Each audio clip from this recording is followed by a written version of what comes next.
It's not so much a question, but a observation. It's interesting. The first thing that Adam did was told to name all the animals, kind of like observation, scientific observation or taxonomy. I just thought, I don't know if you have anything to add to that. Oh, yes, a comment to add to that. Yes, the very first thing Adam was instructed to do, the very same day he was created, before his mate was created, and this is a profound scripture. God paraded all of the basic types of animals. He didn't need to parade by him the great Clydesdale, the little Shetland pony, the Palominos, just one, the zebras, they're all in the same category. He simply paraded a horse by, and a cow and a deer, etc., and all the basic animals. And the astounding thing, there's a book you need. It's at the back. Has a basic blue color, but it's in full color. It's called the Crystalline Canopy. In that, after 40 years of research, we're able to demonstrate scientifically much of what the earth was like before the flood. One of the individuals who helped me and made a contribution, he made a contribution about 3 paragraphs, but they're vital paragraphs, is an individual who studies the development of IQ and the loss of IQ potential. And he has actual data from the technical literature to show how we have degenerated in our IQ to the point where 100 is average. In that book, we have the calculations to show that pre-flood man, the lowest range of pre-flood man in IQ, so that's even after Adam, that's after it had degenerated somewhat. So you're going back to the first man. The lowest IQ that pre-flood man could have would be 350. One of our consultants here at the museum, Creation Evidence Museum, is Dr. Wanda Matson. She has a PhD in 2 different disciplines. She's a tenured professor out in the West. She comes here periodically. Dr. Wanda Matson was selected very early as an astronaut to be the first woman in space, but once she went through some of the discipline and rigors and preparation, they found she only had 1 kidney, so she became a consultant.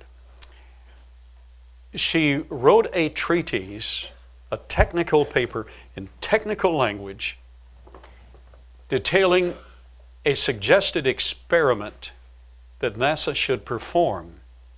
They read it and said, wow, why didn't we think of that? They performed it. It turned out to be one of the most dramatic, most profound experiments that NASA ever carried out. When Wanda Matson wrote that technical paper suggesting that experiment, she was 10 years of age. Her IQ is 215. You can't make 215.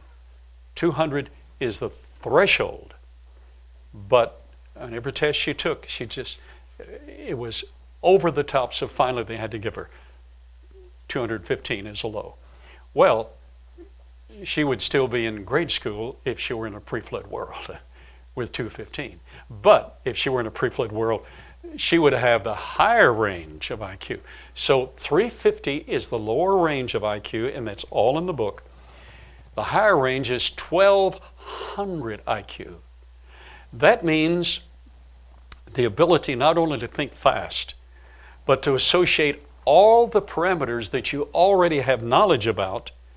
And if you live to be 800 or 900 years of age, you would learn what your neighbor knew and what your other neighbor knew. And if you didn't want to learn it, some gossip would tell you anyhow. That's laugh, because that's the nature of life. I mean, they were wicked before the flood. God had to send a judgment of a flood. You understand? So, Adam had better potential than that. That was the potential just 4,300 years ago. And that would, 4,300 years ago, that would have 1,700 years of degradation of the genetic potential. So Adam's would have been better than that. So, but even that, at 350, you would have instantaneous recognition of all the data in the entire field and immediate recall. It's much like a child. Very often, as a child is developing, I mean, even when they're like 12, 14 months of age, I remember my grandson, who now has a degree in mechanical engineering from University of Missouri. He was like 14 months of age, and I said, Taylor, what color is, and he went like that and gave the color, just went like that before I finished the sentence. Well, that's an illustration of what it was like before the flood. So the fact that Adam could do all of that instantaneously, and the scripture says whatsoever he named, that was the name thereof. So he did it accurately. He observed characteristics, compared them to everything else that had gone before him and everything else that he had learned that very day. But he also had a judgmental quality. Now the scriptures are astounding, and it's the tiny things that often reveal the most profound implications. He had not only the ability to recognize and follow the command of the Lord and give the correct scientific analysis, but they had ability to recognize the rest of the creation and loss. For at the end, after God paraded all of those by, it just took a matter of minutes for God to parade all of those by, the basic life forms. You have a sparrow fly, you have an eagle fly, or one bird kind, etc. There was not found in help meet for him. Instantly, he recognized those had the potential for procreation. There was some mate for them. But in essence, he said, where is she? He recognized he needed companionship. He recognized that there should be a counterpart to him. So God put him to sleep, performed the first operation, took a rib, and made Eve, and woke her up. Eve said, here I am. Adam said, you sure are.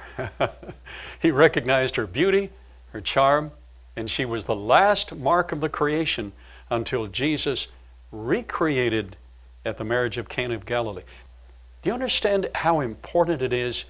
He recreated life, biogenesis, at the marriage of Cana of Galilee, for it is in marriage that he creates new life, a new eternal being through the potential he placed in us.